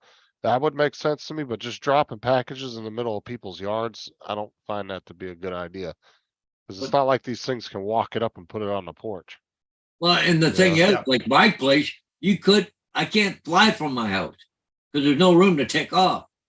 There's no room so how are they going to get a bigger drone to come down the street and then drop a package on my front lawn? They can't do it. Yeah. My Well, yard's not that big enough.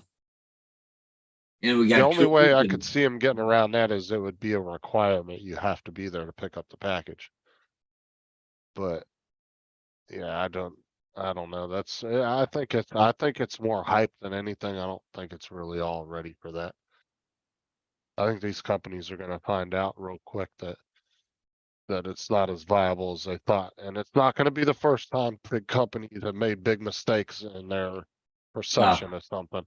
Thinking I it's could gonna see be it if more we than it lived is. like the Jetsons. You got these little satellites everywhere and you just fly from one satellite to the next one, right? Well, the thing of it is AZ in his statement brings up a point that I detect. What happens to all of the guys that fly drones that aren't doing delivery and commercial? Are they going to be targeted by people to try and follow them around and steal the goodies that they think is on your drone? That's another issue. That's what I'm saying. Yeah, it's complete viable thing too that somebody would do that. I mean, there was already people stealing those little robots that wheel around food to people's houses. The ones in Yep. was it San Francisco or whatever? Those little robots. Yeah, the home delivery robots. Yep. Yeah, people were stealing those left and right, popping them open and stealing the shit out of them, and then just dumping them somewhere and leaving them. But Yeah, like I said, I don't know if it's from me, the way I look at it and the way I see it, I don't think it's a viable thing. And like I said, this isn't the Oh. first time companies would have all came out and started something new and then realized later on that they all fucked up and made the wrong decision. And I kind of see that's where it's going, but I don't know. We'll see in 5 years. We'll know for sure. yeah, I think it's only a matter of time. We've got to wait for them to get the regulation in place so that many companies can actually go ahead and do drone delivery and stuff like this. At the moment, there's 2 trials here in Australia. There can't be any more until the results of those have come back. So really, it's a case that it's not going to take off and go anywhere. Believe it. We're not going to know it's going to work until there's a lot of players actually involved, and then we actually see them start going bust one by one. Well, we're in but, we're in an experimental period. Yeah, Yes. but like here in Canada, like even Paul there, the snow got a snowstorm or icing conditions for the props on the drone. Like, they're gonna be falling out of the sky. I'll tell you, God forbid the first time one of those delivery drones fall out the sky and hurt somebody or kill somebody. There you go, $100 million lawsuit on Amazon, $100 million lawsuit on Walmart. I guarantee you the first time one of those fucking drones hits somebody, they're gonna just sue the living piss out of them. That's We where did that's where it's gonna get expensive with the insurance and stuff, just like drivers. Yeah. Well, the Queensland trial had a drone come down on a power line, and coming down onto the power line didn't cause the actual blackout. The Queensland Power wanted to make a big point out of it, and etc. So they actually cut the power to 30,000 homes while they actually went and pulled the drone off the power lines. Yeah, there has been that one wasn't unexplained, but with all those unexplained, whilst it's in the trial period, etc., there's a full investigation done as to what caused it, and they look at ways that they can make sure that it doesn't happen again, whether it be improved maintenance. I can see drones becoming a case where you've actually got to have them maintained in a maintenance release sometime in the future. Right. Because, well, we have it with standard aircraft. Props actually do wear out. Parts on the drone do actually wear out over time. So whether it be a case that whenever you register your drone, you've actually got to take it into the to the local DJI or the local hobby store and have them give it the once over, and give it a maintenance release for 12 months or 12 or 18 months. type thing. Just like you would getting a David makes a good point. He says that the issue would be that there would be some people out there, the pirates or the thieves or whatever, would use a small drone to take a big drone out of the air and steal whatever's on board. Well, what about I mean, these things that they got that they can point at the drone and make it land? that's Like, a somebody's military got to thing. have the technology for that, which they already got it. But if the public gets it, oh, here comes the drone. Pull that thing and point like that, and comes down and lands. Well, the thing is what are you gonna risk a small drone knocking it out for? It might have a pair of underwear in it. I mean, Or I wouldn't be doing parachute that's socks. kind of a waste of money. Yeah. I mean, I could AZ see and some David jackass give- doing that, AZ but- and David are giving me a hard time in the chat. Yeah, But- 'cause you're moving out there. Yeah. Well, like I said before, there's been plenty of times in the past where companies thought something looked really good on paper, spent hundreds of millions of dollars, even billions of dollars, dumping into a project, and then later on finding out it didn't work the way they thought it was going to. So that's where I see this going, because I don't think we're quite there yet. The battery, these things just don't have the range that they need. No. If these things could go 100 miles on one charge, then by all means, that would make sense to me. I would see it being a lot more viable. But these things can't Well, go. and the but other if- thing too is know. that getting through the heads of the government, in order, you got to extend the range, which is outside of line of sight. Line of sight is the big thing that the local federal government, FAA here, is requires, unless you have spotters, which you'd have to position people out along the route. Yeah, but you got to Huh. remember, anybody that's going to do anything big is going to have clout with the government. You know, they got those guys that, you know, in the back pocket, the government's in their back pocket. They'll get them to change the rules just for them. So, Yeah, how they've actually got around it for the drone trial in Queensland is they've brought in a new class of license which actually Yeah. has a They full need- instrument no. rating for the actual operation of the drone. So and that is about a $2,000 rating here in Australia.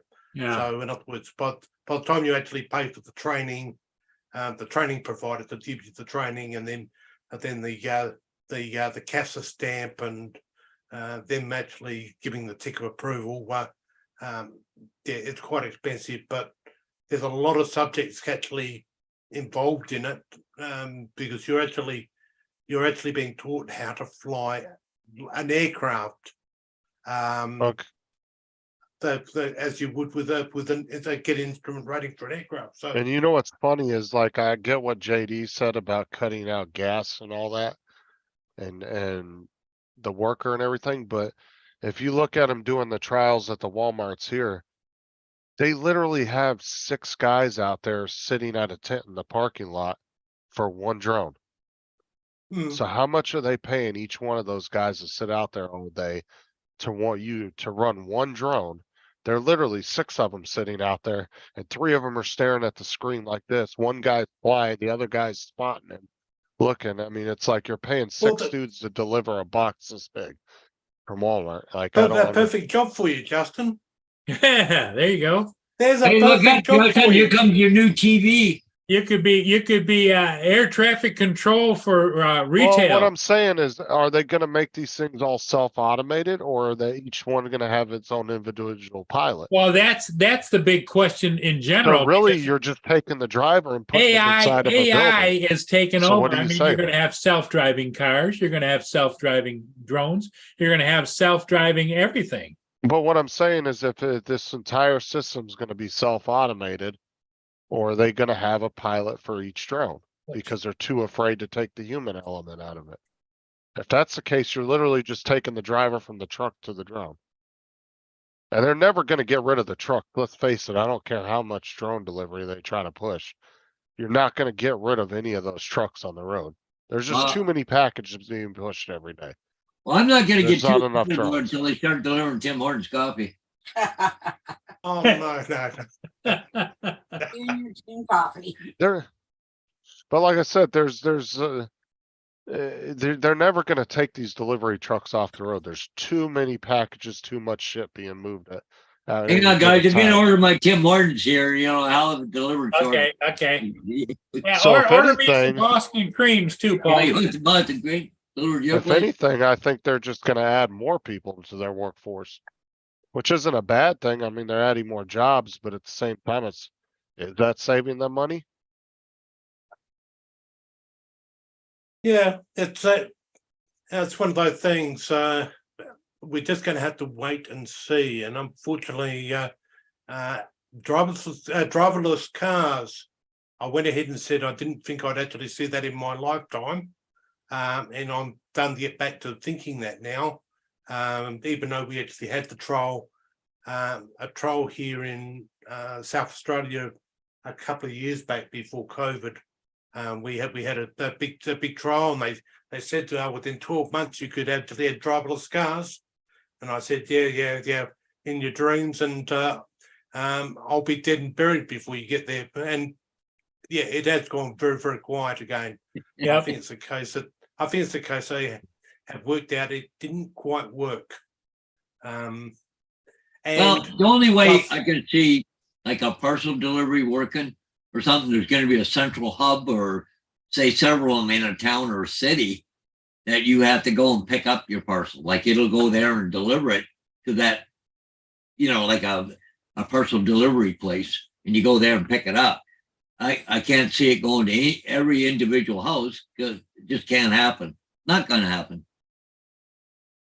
You know, well, like look, where I live, we have what they call a super mailbox.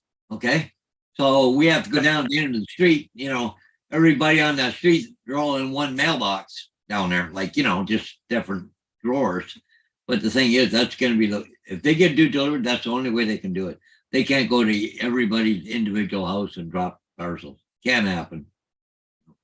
yeah, well, you look at my front yard. I've actually got two big trees, and the actual letterbox is under a tree.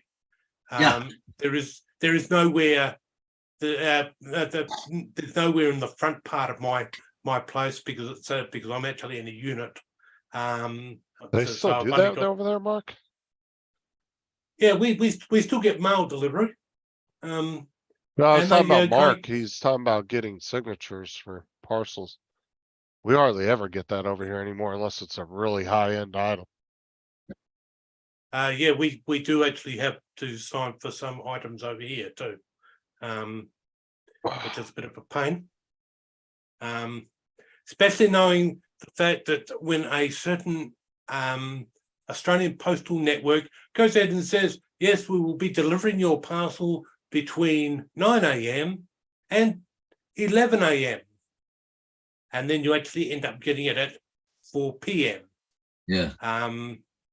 And of course, if you were to actually after 11 a.m., so let's say 2 o'clock in the afternoon, you decide to quickly slip down to the shops for 5 minutes to go and grab those items that you actually needed, you'll guarantee the minute you stepped out the door, the postal guy would actually turn up, and then he goes and says, oh, you weren't home at the time, you will now have to collect it from the post office. Yeah, and the last 3 items I actually were supposed to get a signature for, they just left it at the door and walked off. Oh, Didn't yeah. even ask for I a don't think signature. they checked them to see if that's. They don't really give a shit. I think some of the drivers just decide to do a fake signature and drop it because they don't want to take it back with them. Because they probably get hell from the company for bringing packages back, so they probably just sign it and leave it. Well, ladies and gentlemen, well, I'm going to take off. I'm going to be out of here in about an hour, so I'll see you Damn, guys. Tim, you're tonight still up? in St. Thomas, Ontario. Okay. So, All right, Okay, Paul. we'll see you all Take later. care. yeah, guys, have a good one. See you tonight. All right. Bye. Tim Jackson is still around. Is it like 12:50 in the morning there? Hey, Almost one. Tim, here's a business for you. Trevor, because you're in Australia too, right, Trevor? Yes. I don't know. It's Okay, 12. maybe you guys should work on robotic kangaroos to do the deliveries. No. we've had too much trouble with the kangaroos. Years ago, our government actually had a grant scheme for the emergency services where they had to give out grants, and we can get several of them. But we were out bush at the time, and I said to the guy that I was with, you know what we should do is put in a grant to actually put reflective vests on all the kangaroos.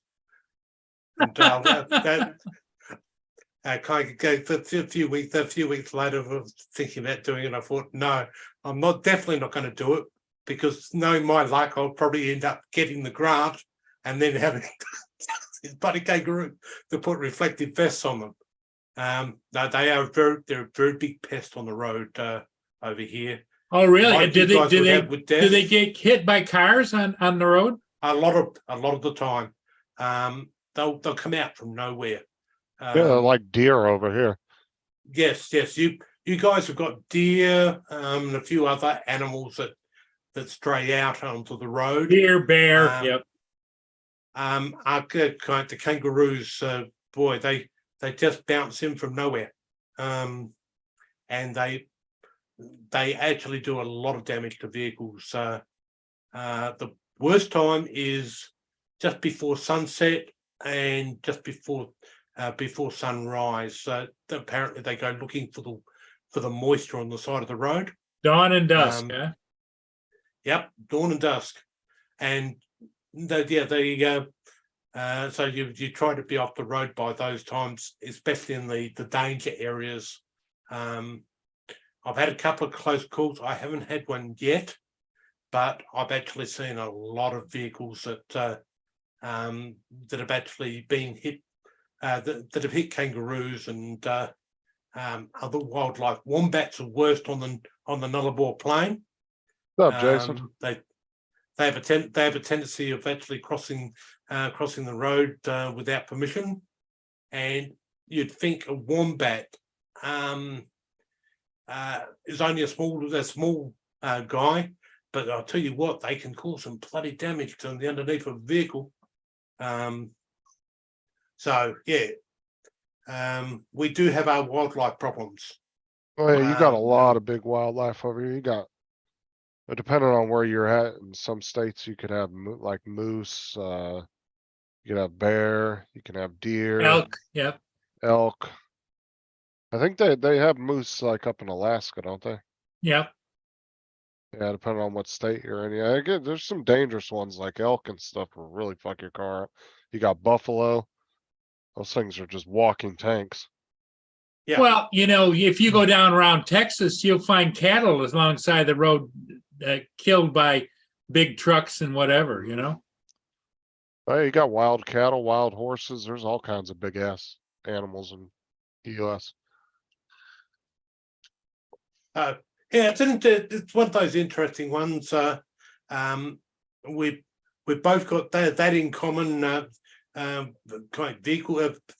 You actually hit these animals, and they have a very bad tendency of literally destroying your vehicle, or at least putting you off the road. The last one, the last kangaroo that got hit, that was nearly $8,000 worth of damage to the vehicle, and it required to be towed. Mine and Sarah's car years ago, we got hit by a deer. That was pretty bad. Yeah. The kangaroos are nice. Actually, unfortunately, I don't have the videotape with me, but we've been having trouble with them actually coming into the town of late. And actually, after dark, you can see them hopping down the street. Like getting in the trash cans and stuff. No, they're not going for the trash cans. They're actually looking for water and things like that. And they're getting into town to be a bit curious. We on a regular basis shoo them out of town. The local police have actually started moving them by drone, and actually trying to chase them back out with using a drone rather than a car. Because they can come down and literally like rounding up sheep with a dog, and use the drone to actually try and shoo them out of town. And once they do that, it's a less stressful than using a vehicle, and actually it saves the police a lot of time and money getting their car fixed, because you could be chasing this kangaroo and nicely he's going in the right direction, then all of a sudden in the space of 1 or 2 hops, he's actually turned 180 degrees the other way, and he'll jump onto your bonnet and then to the roof of your vehicle and over, and off he goes. They're just a very dangerous animal. And then we also have drop bears. Yeah. Yes, so we have these really, really dangerous drop bears. South Australia's got a lot of them, actually. Now, do they in come our into Adelaide town? Hills. Do they come into the cities? These. Okay, I'll let you know a little secret. If anyone tells you that our koala bears are actually dangerous, they're not dangerous. They're actually as cute and cuddly little. Yeah, but we tell everyone that they're the drop bears, and they'll rip you and claw you to pieces, and yeah, that they are really friendly little animals. But yeah, we've got a lot of those. Unfortunately, New South Wales lost a lot of their population recently due to the bushfires, and we've got an island to the south of Adelaide called Kangaroo Island, which they had a lot of the koala bears wiped out there. So they're in the progress of rebuilding their numbers, because they lost a lot of them down on Kangaroo Island. While the Well, fire down on does Kangaroo Island, anybody have a koala bear for a pet? no, we're not allowed to have them as pets. They are actually protected that way, but they are a gorgeous little animal, and like they eat gum leaves. So you won't find them in many countries because you guys don't have the climate for growing the gum leaves or the gum trees that we've actually got here. And they won't eat anything else. Oh, wow. Yeah, they're so, but they actually populate areas where it's cool and moist. So there's parts of New South Wales that they actually So they don't like the they dry, like- arid conditions, right? yeah, they you won't find them in the dry, arid conditions. We've got a small park to the south of Port Lincoln where I actually live, and that's actually got a small population of koala bears. But yeah, they are a nice little animal. And there's been a lot of work to actually preserve them after the fire, since the fires, because we did lose a lot of them, unfortunately. But yeah, it happens. But yeah, you've obviously got something over there that's nice and cuddly and not your dog. Yep. So have we lost Justin? Yeah, we have. I think he's gone. I think it's time, Trevor, to shut it down. Yes. We've been on long enough. Thanks for Thank coming you in, very much. Trevor, and joining the discussion. You're always welcome anytime. Take care, everybody, and we'll see all of you again later today at 5 o'clock Eastern US.